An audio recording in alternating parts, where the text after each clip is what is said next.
since I was a small child, bandaging my teddies, I always wanted to be a nurse and work abroad.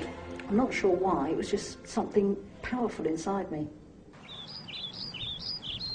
But becoming a nurse was not easy.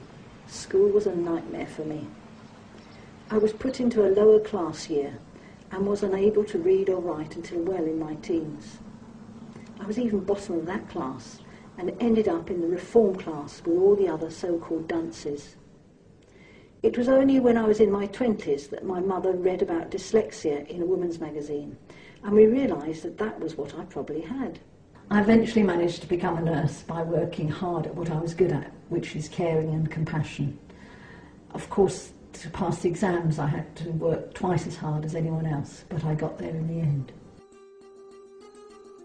And by the time I was in my mid-20s, I found myself in war-torn Lebanon, working for the Red Cross. My second posting was to Ethiopia in 1984. I was in a very remote part, cut off by the political regime and the fighting in the area, and that's where I eventually met Michael Burke. The situation in Ethiopia has gone well beyond the stage at which words like tragedy and disaster have any meaning. The Red Cross have picked out 500 mothers and children out of the thousands and are treating them in an improvised shelter. It's run by an Anglo-Swiss nurse from Hertfordshire. She has to choose who amongst the hundreds who camp outside should be let in, which babies will be saved. I had only limited supplies, and on selection days I always had to turn away hundreds of starving children, as we had insufficient food for everyone. In the days that followed, I knew that they would die from hunger, and somehow I felt responsible for their death. Until that BBC report, the world had little idea about what was happening in Ethiopia at the time, or if they did, they turned their back. I spent a year in Ethiopia and had no idea of the effect my interview was having around the world. When Bob Geldof saw the report, it had a profound effect on him. This inspired him into setting up the Live Aid concerts.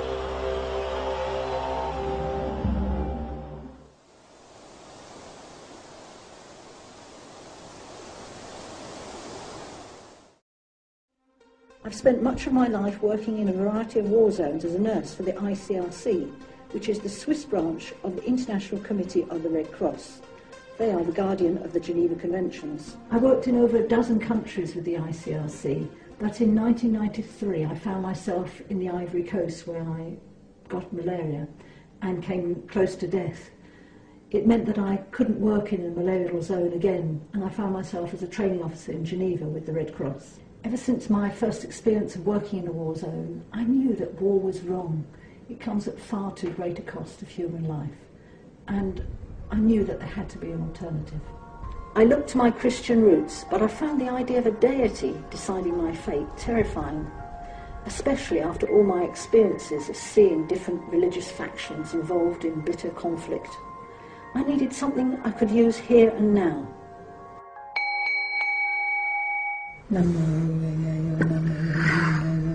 Fortunately, I found Nichiren Buddhism, which fits in very well with my everyday life. Eventually, I was introduced to the Soka Gakkai. I knew as soon as I read its philosophy that it could work, and this was for me. It explained that we all have different life states within ourselves, and it is up to us to reveal our highest life state for peace and happiness in this lifetime. It taught that it is possible to create value out of every moment of life. I finally understood that I did not have to work on the front line to create value. In fact, I realised I had more influence by working at home in the UK rather than on the front line, where the wounded people, whose lives I saved, would go back out into the war game only to kill or be killed. In 2003, the BBC called and asked me to go back to Ethiopia to make a film with Michael Burke. Survival is a triumph of will, and nobody leaves unscathed. I didn't want to go. I thought that I would be vilified for not being able to feed everyone who needed food.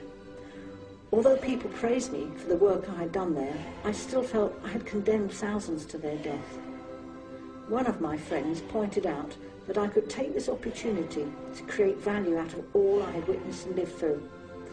to my great surprise, I was welcomed with open arms in Ethiopia, and this proved to be an opportunity to exorcise some of the ghosts that had been haunting me. I realised we can all make a positive difference to this world. Daisaku Ikeda, the international leader of my Buddhist movement, once wrote, "A great revolution of character in just a single person will help achieve a change in the destiny of a nation, and further, will enable a change in the destiny of all mankind." I decided to write a book about my experiences to tell the truth about war, that there are no winners in war, ever. The title, Moving Mountains, came from a discussion with the Mujahideen warlords in Afghanistan. They asked me how I could make a difference to their war, and I reminded them of an old proverb, that there's nothing sweeter, softer or gentler than water, but water has the power to move mountains. In 2005, Claire received the Woman of the Year award, and in 2007 she was awarded the International Human Rights Nursing Award. In 2008 she was awarded an honorary degree and will be receiving another this year, which, she says, feels rather bizarre considering her early experience of education. In 1991 I received the Florence Nightingale Medal. At the time I was working as a field nurse in Afghanistan, and the day I heard about my award, I had just returned from the Mujahideen front line, collecting severely wounded people. To me, I was just doing a job that I enjoyed and was good at. Recently, at a ceremony with the Queen at Buckingham Palace, Claire was awarded the highest British honour, being made a Dame. Claire says the honour has given her added vigour to use the award for the future to continue her work for international humanitarian aid. Now much of my time is spent teaching and inspiring new nurses. I'm also lecturing all over the world, and the message that I convey is that we can all make a difference. If you think you're too small to make a difference, try sleeping in a room with a mosquito.